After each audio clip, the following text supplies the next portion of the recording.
இன்றைக்கி வீடியோவில் ஒரு ட்ரெடிஷ்னலான ஸ்வீட் ரெசிபி பால் கொல்கட்டை தாங்க பார்க்க போகிறோம். இந்த ரெசிபி செய்கிறது ரொம்ப சிம்பிள் அண்ட் ஈஸி. வீட்டில் இருக்க இன்க்ரீடியன்ஸ் வச்சு ஒரு 10 to 15 மினிட்ஸில் ரெடி பண்ணிடலாங்க. வாங்க எப்படி செய்கிறதுன்னு பார்த்துடலாம். அதுக்கு தேவையான பொருட்கள்: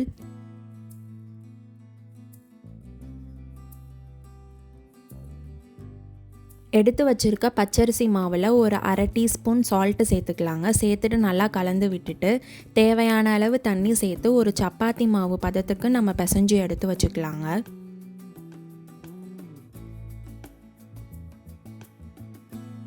மாவு கையில் ஒட்டாத அளவுக்கு நல்லெண்ணெய் சேர்த்து நல்லா பிசைஞ்சு எடுத்து வச்சுக்கலாங்க. அதுக்கப்புறம் குட்டி குட்டி பால்ஸாக எடுத்து கையில் நெய் இல்லாட்டி நல்லெண்ணெய் தடவிட்டு நல்லா ஒரு எலாங்கேட்டட் ஷேப்புக்கு உருட்டிக்கலாங்க. எந்த ஷேப்லனாலும் நீங்கள் செஞ்சுக்கலாம். செஞ்சுட்டு நல்லா ப்ரிப்பேர் பண்ணி எடுத்து வச்சுக்கலாங்க.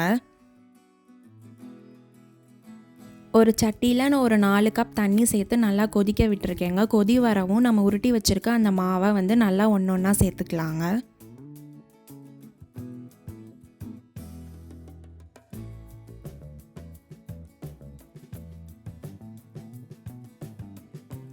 மீடியம் ஃப்ளேமில் வச்சு நல்லா கொழுக்கட்டையை வேக விடலாங்க. தண்ணி கொதிக்க ஆரம்பிக்கவும் கொழுக்கட்டை நல்லா ஃபுல்லாக வேக ஆரம்பிச்சிருச்சுன்னா மேலாப்பில் மிதக்குங்க. அப்போ நம்ம நல்லா சிறுக்கணிக்க வச்சு பரட்டி விட்டோம்னா 2 சைடுமே ஈக்குவலாக வேகும், மாவு தன்மை இல்லாமல் இருக்குங்க.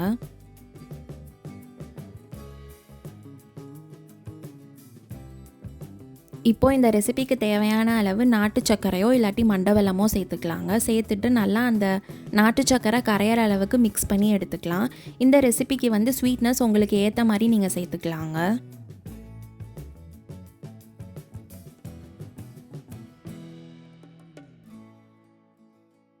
சர்க்கரை நல்லா கரைஞ்சிருச்சுங்க. இப்போ நம்ம துருவி வச்சுருக்க தேங்காவை சேர்த்துட்டு நல்லா மிக்ஸ் பண்ணி சர்வ் பண்ணால் அவ்வளோதாங்க, சூப்பரான பால் கொல்கட்டை ரெடி ஆயிடுச்சு.